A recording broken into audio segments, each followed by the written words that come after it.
Hello, Jen here with a layout for the Everyday Inspiration series that myself, Christy, Crystal, Daisy, and Dolly are starting.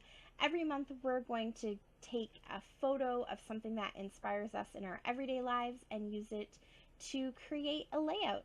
So that first photo that you saw there was taken by Crystal. The inspiration is this beautiful wooden framed wall art, I guess I would call it. And I just love the whole feel of the picture. The rustic barn doors and the vintage things that you can see around it. I don't know where she was, but I definitely got the feel of like a cool, well, we have this place where I live called the Barn Door, and it always has all these awesome antique finds and really cool, rustic, unique things. And so what I took from that picture was just that whole feeling of this piece of wooden art that you would put on your wall.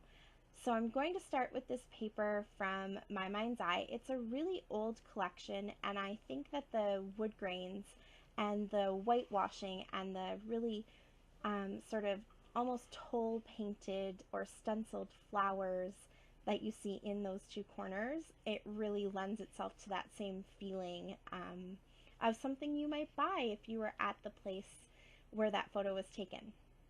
And then the rest of my papers and supplies are going to come from Simple Stories, Bliss, and the new I Am collection.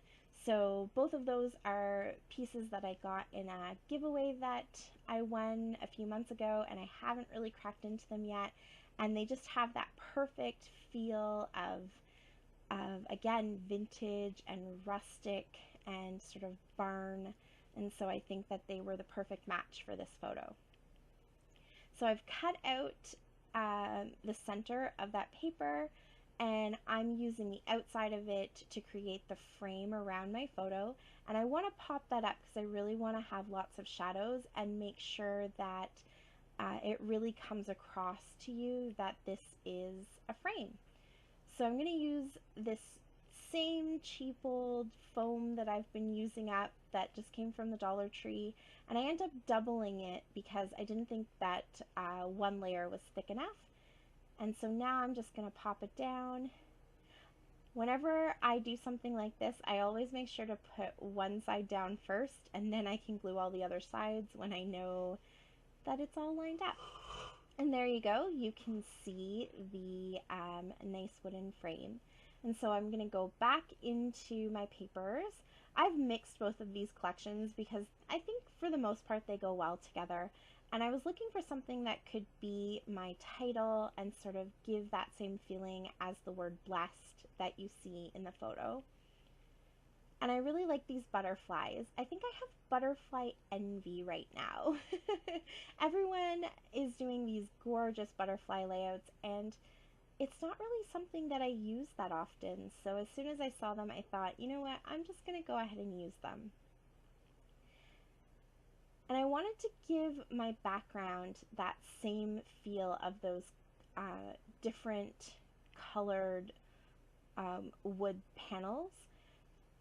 But obviously I'm not using wood grain paper, so to do that I had this idea of using some purple paint, which comes from some of the flowers and the butterflies, which have purple in them, and then this gold paint because it's gold, so why not?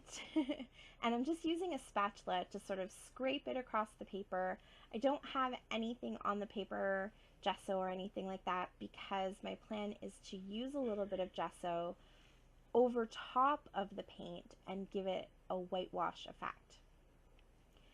So I'm really kind of holding my breath at this moment. If you watch Missy Whedon, you know quite often she will say that her backgrounds start out looking like a hot mess and she just kind of keeps working away, and eventually they all come together.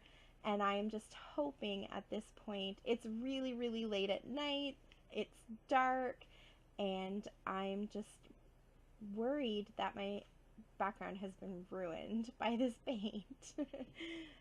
So because I didn't think that that was enough, I'm going to go ahead and smush some blue on here. This is just some Recollections spray mist. It's a blue that matches those blue flowers.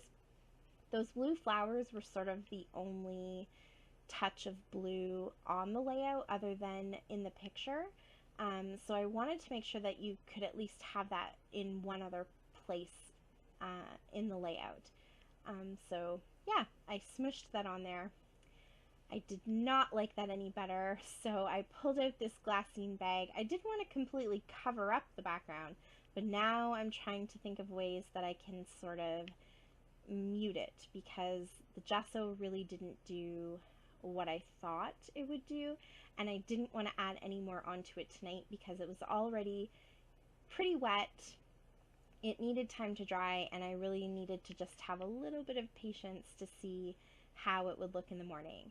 So in the meantime, I'm going to use this glassine bag as a way to hide a little bit of my journaling, and it gives a little matte around the edge of the picture, and just kind of mutes the color right around the picture. And then I fussy cut a whole bunch of flowers out of one of the papers. One of the 12 by 12 papers just had all these beautiful floral pieces on it, so I fussy cut everything from the teeniest, tiniest little leaves to all of those big flowers, and that really is inspired by the greenery wreath that you see hanging off of the inspiration picture just in the corner. And it's flowers, it's pretty.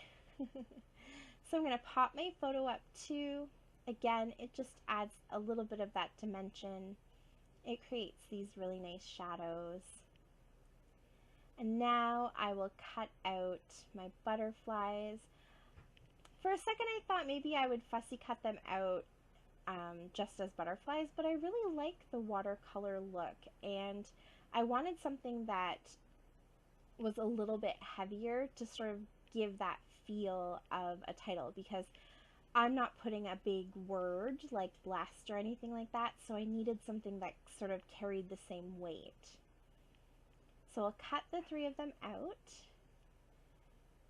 and I'll cut out the little saying that I think it says, "Share your beauty with the world," which I thought was a really good thing to say for this picture. My daughter had such a fabulous vacation, and I think she really grew and matured a lot while we were gone, and so I thought that was just a really nice sentiment to put as my title. So now it's the next morning, and I am going to play with these flowers a little bit.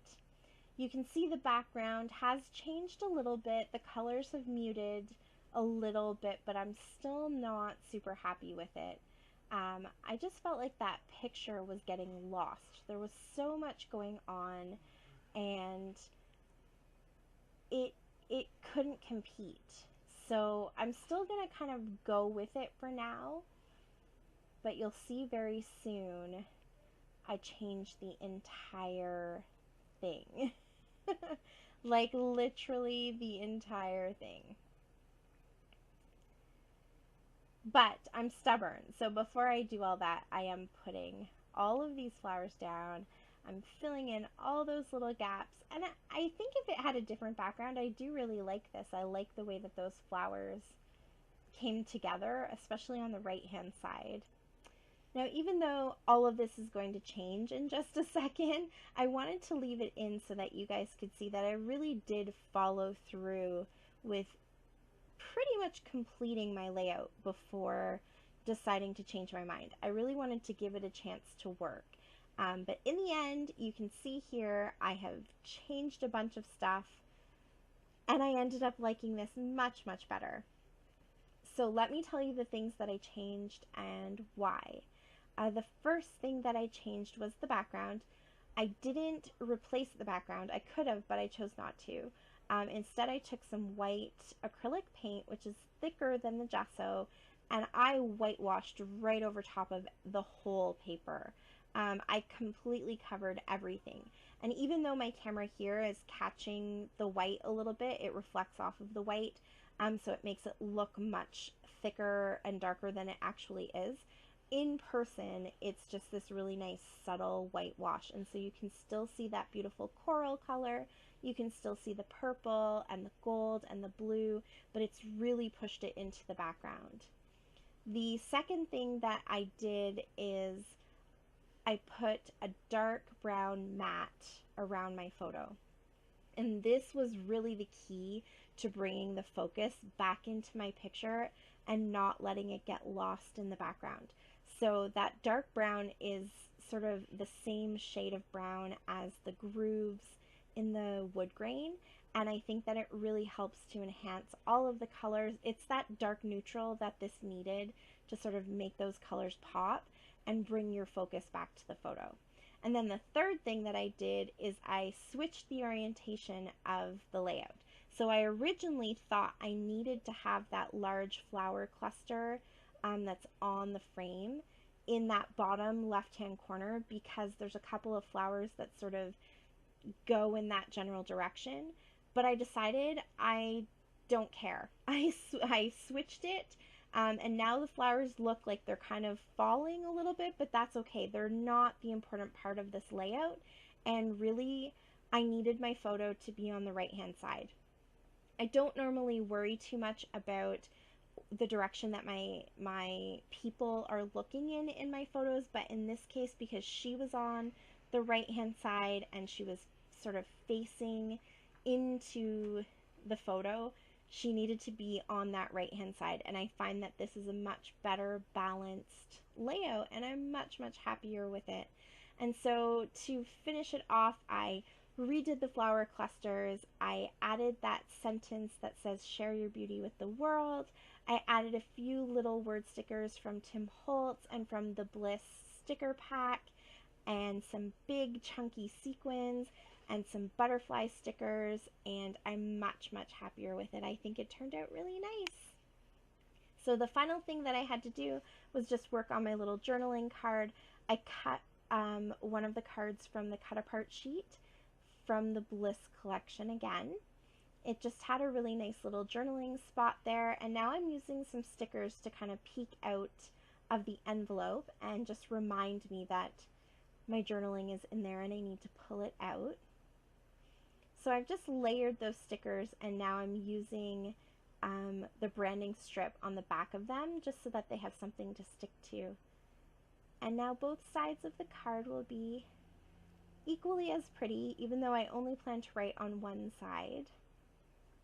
And that can tuck right into my glassine bag so that I can write a little bit of journaling about my daughter and her trip and what a fabulous time she had. And that's it. That's my layout. Thank you so much for keeping up with this and following me right through to the end. Be sure to check out the other ladies because they have some gorgeous takes on this same inspiration piece. And we'll see you again next month. Until then, happy scrapping. Bye!